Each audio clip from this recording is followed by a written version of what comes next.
Hai everyone, welcome to Om Brewok Story. Semoga kalian sehat selalu dan diberikan rezeki yang berkah tentunya. Nah, karena kemarin udah banyak yang request kelanjutan dari Masti Trilogy, sekarang Om recap spin-off dari Masti Trilogy dulu ya, yang berjudul Masti Zade, keluaran tahun 2016. Film ini menceritakan dua sahabat yang sebenarnya cupu, tetapi karena berguru kepada guru yang super, akhirnya mereka malah menjadi kecanduan ngentot.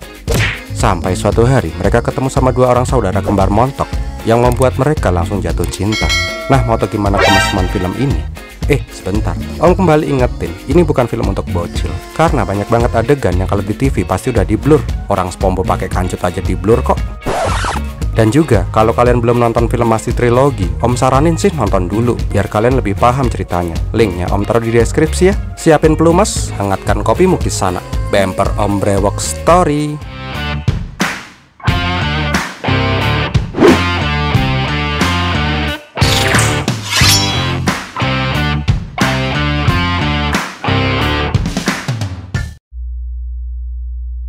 Awal kisah diperlihatkan Amar yang sedang joget-joget ditemenin mbak-mbak yang pakai baju kurang bahan. Nah, Amar itu siapa Om? Makanya nonton dulu film sebelumnya ya.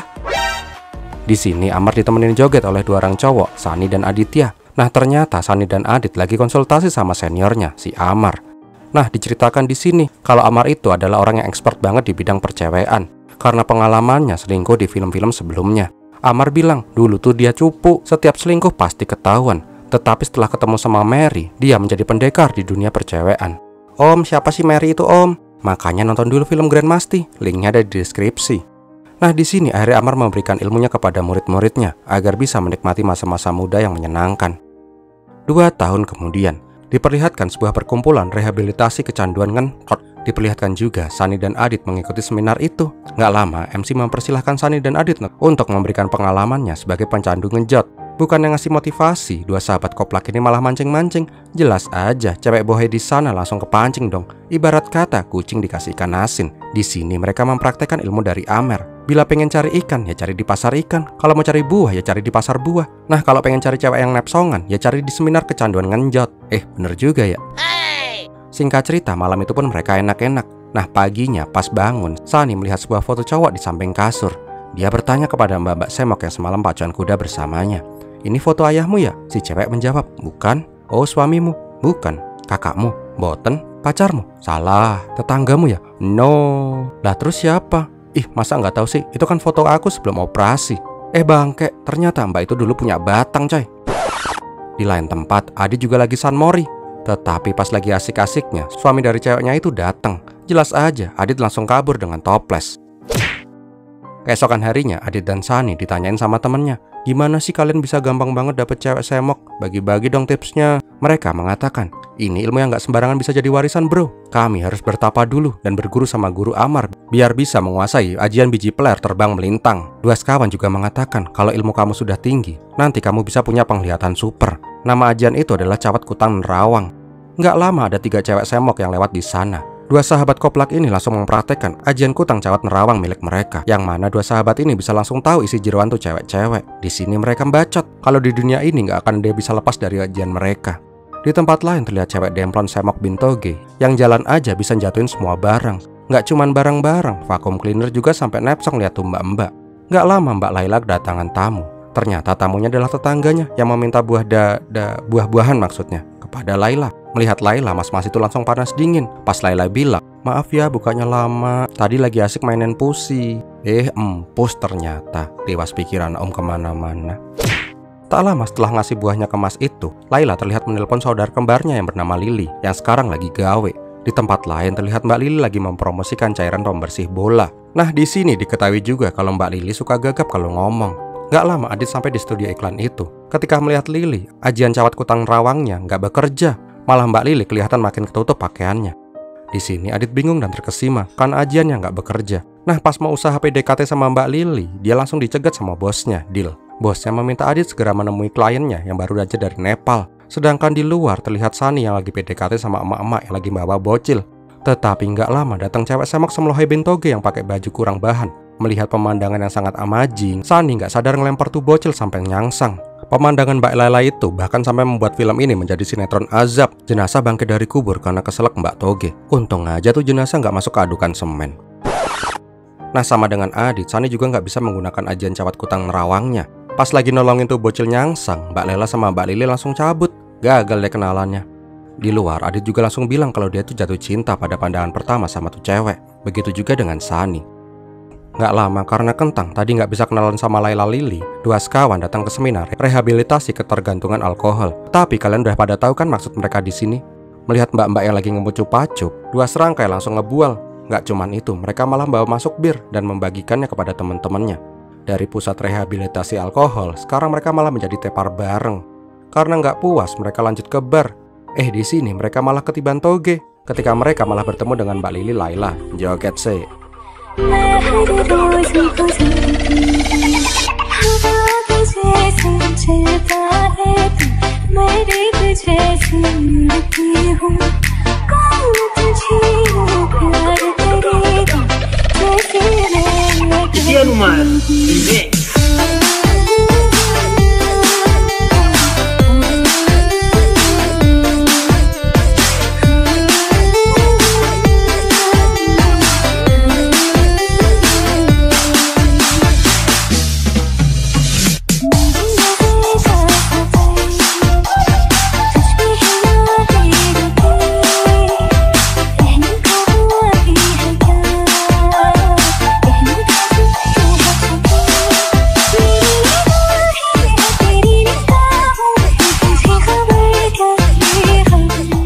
Keesokan paginya, dua sekawan menemui kliennya dari Nepal. Di sini dua klien itu pengen dibuatin iklan minuman ringan miliknya. Oh ya, Om belum bilang ya, kalau dua sekawan ini kerja di agensi periklanan dan nama mereka udah sangat terkenal sebagai pembuat iklan kawakan. Di sini dua sekawan berjanji akan membuatkan iklan yang sangat amazing. Tak lama dua sekawan datang ke toko baju. Di sini mereka galau karena penasaran banget sama Mbak Laila dan Mbak Lili. Mereka kayaknya udah jatuh cinta beneran sama cewek. Tetapi karena nggak tahu nama sama nggak tahu di mana mereka, akhirnya Sani kembali berinisiatif mengajak Adit untuk berburu cewek lagi di tempat rehabilitasi kecanduan genjot.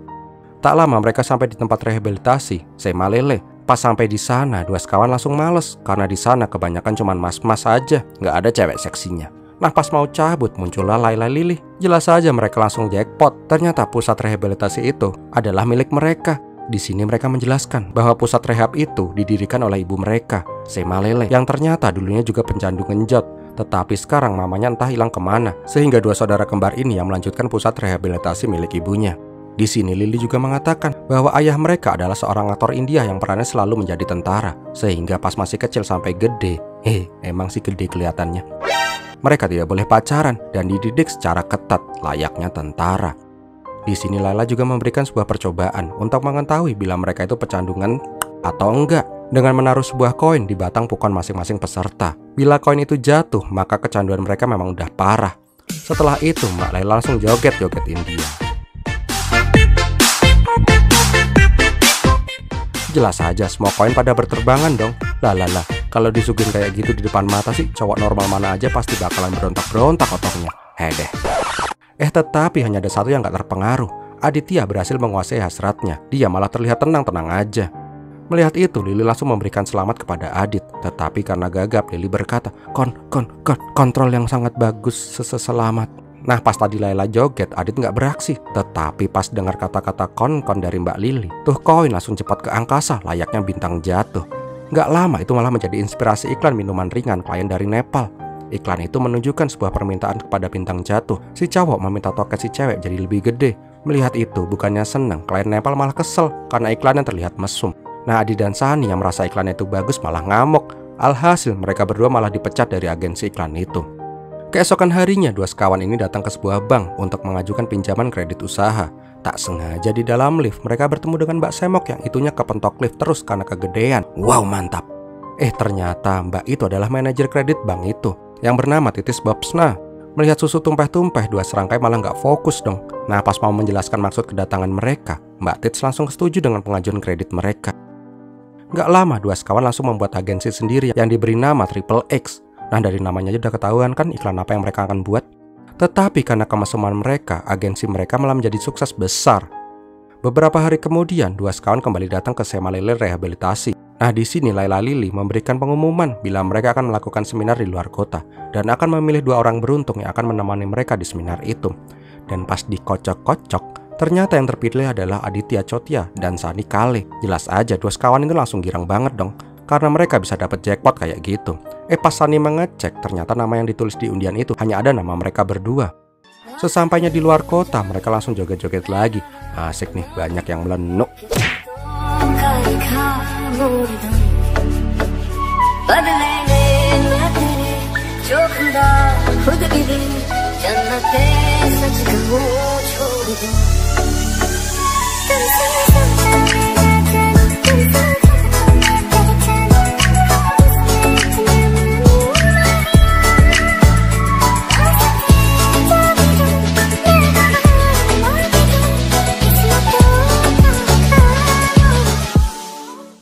Malam harinya setelah seminar, Layla dan Sunny langsung pengen mabar.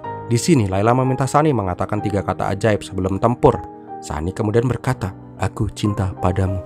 Pas denger itu, Layla malah menjadi ilfil. Ternyata kata yang ingin didengarkan sama Layla adalah, "Ayo kita ngen." Nah, karena hal itulah pergulatan mereka akhirnya batal. Sunny juga curhat sama Adit. "Dit, gue baru kali ini jatuh cinta sama cewek dan pengen serius. Sekalinya jatuh cinta, malah dianya yang cuma pengen have fun." Kampret emang. Nah, si Adit malah cuma cengengesan mendengarkan curhatan sohibnya itu. Nggak lama Lily memberikan pengumuman. Dia berkata dia telah menemukan cowok yang bisa mengayominya. Dia tidak sempurna, tetapi dia sempurna di mataku. Mendengar itu Adit langsung GR. Kok ngelewatin? Ternyata Lily menghampiri mas-mas yang duduk di kursi roda dan kumisnya lurus kayak penggaris TK. Di sini Lily juga mengatakan bahwa mereka akan segera menikah karena mereka telah dijodohkan oleh ayahnya Lily. Mendengar itu jelas saja Adit langsung shock. Lily juga mengundang semua anggota Semalele untuk datang ke resepsi pernikahan mereka seminggu lagi yang akan diadakan di Pattaya, Thailand. Yah, gagal deh modus si Adit. Seminggu kemudian dua sekawan udah sampai ke Pattaya. Nah, karena baru mendarat di Thailand, mereka langsung menanyakan jam setempat kepada om-om yang lagi rebahan di sebelah kedelai. Keledai. "Kapun kap, misi om, jam berapa ya sekarang kap?" Om itu cuma megang peler keledai dan bilang sekarang jam 10.30. Nah, karena belum yakin, mereka kembali menanyakan. Sekali lagi tuh om cuma megang peler tuh keledai dan bilang 10.30. Ternyata di balik beje peler ada jam besar. Om kirain. Sesampainya di hotel, terlihat Premi lagi mainan batang. Tiba-tiba dia loncat galah untuk masang bunga. Iki film mau potos bener ya, kok absurd banget. Gak lama ada opa-opa yang naik kuda dan pakai senapan. Ternyata itu adalah bapaknya Layla dan Lily yang bernama Yurshid. Tetapi pas Lily menjelaskan bila Adit dan Sunny itu anggotanya direhabilitasi kecanduan ngen, Syed langsung jijai karena dia sangat membenci ngen. Nah, pas lagi mau masuk ke dalam hotel, lagi-lagi muncul manusia aneh yang kayaknya tulang lunak sambil naik sepeda pink. Ternyata mas-mas tulang lunak itu adalah kakaknya Lily Lala. Di sini Des langsung coba PDKT sama dua serangkai. Nggak lama tiba-tiba muncul paus. Muncul Mbak Layla yang dari dalam kolam pakai bikini doang. Mantap. Nggak pakai lama, Layla langsung mendekap Sunny dan nyopot tuh gesper. Dengan gespernya, dia langsung membuka susunya. Maksudnya susu botol ya? Iya, susu botol. Bukan susu Mbak Layla. Nah, karena nggak kuku, Sunny langsung kabur pas dideketin sama Layla. Sialnya, batang kopernya langsung nyenggol tuh manusia tulang lunak. Di sini Layla yang belum pernah ditolak merasa kalau Sunny itu adalah satu-satunya cowok yang pernah menolaknya. Akhirnya kakak beradik yang nggak mirip-mirip sama sekali ini malah saling rebutan Sunny. Nah, pas jalan di dekat kolam renang, nggak sengaja dua serangkai ketemu sama cewek yang pernah digenjot pas ikut seminar kecanduan alkohol dulu. Jelas saja mereka langsung jiper karena nggak menyangka bertemu dengan dua cewek semok tukang mabuk di Thailand. Nah, malam harinya Layla yang masih penasaran kembali mencoba menggoda Sunny. Tetapi Sunny yang emang benar-benar jatuh cinta sama Layla malah bilang, "Aku tuh beneran jatuh cinta sama kamu, males kalau cuman have fun." Nah, pas mau tukeran iler, ada mas-mas yang keluar dan mengganggu kegiatan sakral mereka. Ternyata tuh mas-mas protes karena Layla malah mencetin bel kamar itu. Keesokan harinya terlihat Premi lagi dilatih sama Babesit ngangkat beban untuk menjaga stamina biar malam pertama mereka bisa gereng dan berdiri. Ternyata Premi itu lumpuh dari pinggang ke bawah, jadi ya si otongnya juga sekarang lagi bobok manis gak pernah siuman. Untuk mengetes keperkasaannya, mereka melakukan tarik tambang antara Mas Premi dengan 3 cowok, 3 cewek bohai, dan 1 manusia tulang lunak. Karena saking perkasanya, dia berhasil mengalahkan mereka semua. Mantep mas. Dan yang kerennya, Des, Sunny, dan Layla malah tumpuk-tumpukan udah kayak burger McD. Sedangkan Adit malah nyangsang ke Lily. Tetapi momen itu gak bisa lama-lama karena Premi dan babenya marah-marah. Malam harinya mereka bingung bagaimana cara mendekati Layla dan mengagalkan pernikahan Lily. Itu tangan ngapain yang ngelus-ngelus kaki kayak gitu? Kan cewek yang lagi lihat jadi mikir aneh-aneh. Di sini Sunny menyarankan Adit untuk menemui Lily dan menembak dia. Siapa tahu masih ada kesempatan. Nah pas Adit mau ke kamar Lili malah dicegat sama Mbak Bohai yang dulu ada di kelas kecanduan ciu. Di sini Mbak itu langsung mencoba merayu Adit. Intinya kata-katanya nakal banget. Om gak kuat deh nyeritainnya. Sialnya Lili malah melihat itu dan nguping, yang mana malah membuat Lili semakin tambah ilfil sama Adit. Sedangkan di kamar Sunny lagi ngempeng jempol malah kedatangan manusia jadi-jadian. Di sini Des langsung mencoba memperkaos Sunny. Di saat yang bersamaan Layla datang yang maksudnya juga pengen godain Sunny. Melihat cowok incerannya lagi diemak-emak sama kakaknya, dia malah menjadi salah paham dan mengira kalau Sunny juga tulang lunak. Untungnya Sunny bisa mengusir siluman ular bulu itu segera pergi dari kamarnya. Keesokan harinya Adit pengen mencuri hati babenya Lili dengan mencuci kuda kesayangannya. Tetapi pas mau ngebersihin lubang bool tuh kuda, Sunny bilang, "Bro, resleting lu kebuka tuh." Sialnya pas Sunny naikin tuh resleting malah kejepit ekor kuda. Dan terjadilah adegan yang amazing. Sialnya lagi, Lili sama teman-temannya malah ngelihat adegan yang sangat entertainable itu. Gak cuman Lili, bapak anak dan Premi juga melihat kejadian itu. Sampai si Premi kopong dengkulnya karena gak kuat. Malam harinya dua sekawan datang ke tempat enak-enak di Pattaya untuk menghibur diri karena rencananya caper sama bapaknya Layla Lili malah menjadi bencana. Tetapi di sini mereka melihat Premi yang lagi asik ajijong sama cewek-cewek lokal Thailand. Dan kerennya lagi, Premi bisa berdiri coy. Nah merasa ini peluang emas untuk menggagalkan pernikahannya dengan Lili, dua serangkai langsung balik ke hotel untuk memberitahu Lili. Tetapi kok anehnya, pas kembali ke hotel, Premi udah ada di sana. Nah karena mereka mabuk dengan mengetahui kalau Premi itu cuma bersandiwara, dua sekawan langsung gebukin Premi. Mulai dari latihan tinju pakai biji pelernya Premi, gigit hotdognya Premi, dan ngeprok pakai botol bir. Gak cuman itu, mereka juga ngebuang Premi di tangga. Melihat calon suaminya terkapar, Lili yang pakai baju tipis langsung menghampiri Premi. "Tuh ayang, Atian, kok bisa sampai ngeletak di sini sih?" Nah di sini dua sekawan menceritakan bahwa mereka tahu kalau Premi itu nggak lumpuh. Buktinya mereka bertemu dengan Premi lagi enak-enak di jalan. Ternyata itu adalah kembaran dari Premi. Nah loh, melihat calon mantunya diperkoto, Yorsit langsung pengen nembak tuh dua sekawan. Tetapi untungnya manusia setengah undur-undur menghalangi ayahnya untuk menembak mereka. Gak lama, Adit datang ke kamar Lili untuk meminta maaf dan menjelaskan semuanya. Adit malah ngibul kalau tadi itu dia gak berniat ngebukin Premi. Itu adalah metode biar Premi bisa berdiri lagi. Bangkeknya Lili yang baik. Baik sama blow-on beda tipis sih. Dia langsung percaya-percaya aja sama tuh Adit. Adit juga kembali ngibul kalau dia punya cara yang ampuh biar pengobatan ini berjalan lancar, yaitu dengan membuat Premi cemburu ketika melihat Lili lagi deket sama cowok cakep, tampan dan perkasa. Dan dia juga berkata kalau Lili harus pakai baju yang lebih kurang bahan biar otongnya Premi bisa juga berdiri. Tetapi Lili bertanya, di mana ya nemuin cowok yang cakep, tampan dan perkasa di sini? Tengok. Nah ini depan lo ada cowok cakep, masa dianggurin aja? Gak lama Adit langsung numpukin Lili dan berkata, "Tenang, ini hanya sandiwara." Di tempat lain terlihat Sunny yang lagi diintai sama ular kadut tulang lunak. "Joget dulu deh." Gak apa-apa deh, film ini joget-jogetnya banyak. Pemandangan joget-jogetnya bagus banget.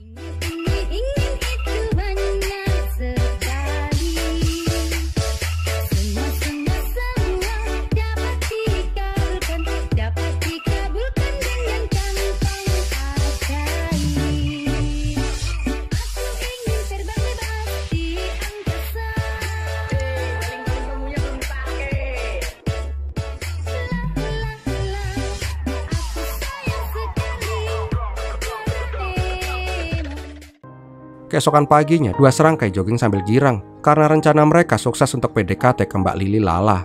Tetapi Sunny punya satu rintangan, yaitu laba-laba ngondek yang selalu mengejar-ngejar dia. Tanpa diketahui, ternyata Layla sedang mengintai Sunny karena dia penasaran banget sama Sunny. Setelah jogging, jelas saja mereka langsung pakpung bareng. Nah pas mau mandi, mereka malah saling membanggakan sabun batang mereka masing-masing. Nah sialnya di kamar mandi itu ternyata ada Babi Yorsit dan Premi. Gak cuman mereka sih, Layla yang niatnya juga ikutan mandi juga datang ke sana. Tetapi pas dengerin obrolan dua serangka itu membanggakan batang-batang mereka masing-masing, batang sabun loh maksudnya, mereka malah menjadi langsung ilfil. Sialnya lagi, Layla mengira kalau Sunny itu tulang lunak kayak kakaknya. Malam harinya Layla sampai ke bawah mimpi kalau orang-orang yang ada di dekatnya sekarang semua tulang lunak. Nah pas kebangun, Layla akhirnya berkata, "Aku gak punya pilihan lain, aku akan melakukan sesuatu yang belum pernah aku lakukan. Ini cara satu-satunya mendapatkan Sunny." Keesokan harinya terlihat Layla sedang melakukan upacara pernikahan dengan patung Sunny. Kok malah lebih mirip sama Dononya Warkop ya? Di sini akhirnya Layla sadar akan cinta tulusnya Sunny dan dia bersedia menikah dengan Sunny dulu sebelum main genjot-genjotan. Melihat sahabatnya berhasil mendapatkan Layla, Adit juga kepengen. Dia langsung hendak mengutarakan perasaannya. Tetapi pas mau nembak, Premi dan babenya datang. Gagal deh. Di sini Premi malah berterima kasih kepada Adit karena kemarin bijinya dikeplak sama dicokot sama Adit. Aneh bin ajaibnya, Batak Otongnya sekarang malah bisa berdiri tegak menantang dunia lagi. Di sini Adit hanya bisa kicep karena nggak menyangka karena omongan ngibulnya malah menjadi kenyataan. Di kamar Adit gedek, gimana lagi cara agar pernikahan Lily batal. Nah di sini Sunny yang udah nggak jomblo lagi akhirnya memiliki ide. Dia saran untuk menemui guru mereka, Amar. Nggak pakai lama mereka langsung kembali ke India untuk menemui guru Amar. Nah pas sampai di tempat Amar mereka shock karena sekarang penampilan Amar udah kayak dukun. Ternyata Amar sekarang sedang mendalami meditasi Kama Sutra menggunakan pikiran. Hanya dengan pikirannya dia bisa membuat cewek-cewek di sana kejat-kejat kayak kemasukan ulat bulu. Nah pas mau minta saran gimana cara mendapatkan Lily, tiba-tiba muncul Sema Lele, ibu dari Lily Laila. Ternyata Sema selama ini menjadi pengikut dari Amar karena suaminya nggak pernah ngasih jatah, sedangkan dia udah kecanduan genjot. Di sini akhirnya Amar mengutus Sema untuk membantu murid-muridnya itu. Nggak lama pas mau pemberkatan nikah, Sema langsung berteriak, pernikahan ini tidak syah. Jelas aja semua langsung kaget karena emak yang sudah lama hilang akhirnya kembali lagi. Di sini Sema berkata kepada Lily, "Duk, apakah kamu benar mencintai Premi? Ataukah kau ingin hidup dengan orang yang benar-benar kamu cintai?" Mendengar itu, Laila Lily langsung berlari ke dua sekawan, berpelukan. Setelah itu mereka langsung kabur dan terjadi kejar-kejaran antara mobil, kuda, kursi roda, dan tuk-tuk.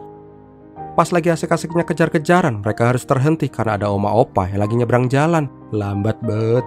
Pakai selfie lagi. Karena itulah akhirnya mereka sekarang jadi lari-larian. Sesampainya di sebuah gudang, mereka akhirnya terpojok. Di sini Laila Lily mengatakan mereka mencintai dua serangkai. Tetapi karena nggak terima, Yorsit malah pengen menembak mereka. Tetapi untungnya lagi, dia berhasil digagalkan. Nah pas mau kabur, mereka semua malah kejebak di conveyor belt yang lengket. Alhasil mereka semua kejebak di sana. Adit yang mencoba menyelamatkan Lily harus berhadapan dulu dengan Premi. Cokot, cokot, cokot. Kalau nggak pakai kumis culun juga ya. Nggak lama Adit menarik Lily yang kesangkut lem. Karena itu lem super kuat, akhirnya baju Lily malah... Wow, pemandangannya sangat indah sekali. Tetapi pas Om Brewok lagi senang-senang ngeliat Mbak Lily, Yorsit malah nggak sengaja nembakin tuh senapannya. Sehingga conveyor belt itu malah jalan dan menuju alat potong. Karena nggak mau mati semua, Sunny memiliki ide membuat tali dari baju-baju mereka untuk menarik tuas mesin itu. Padahal tinggal lepas sepatu kan gampang ya. Tetapi nggak apa-apa sih, jadinya Om kan bisa lihat pemandangan yang sangat indah. Belanuk, gendal-gendul, mantap pokoknya.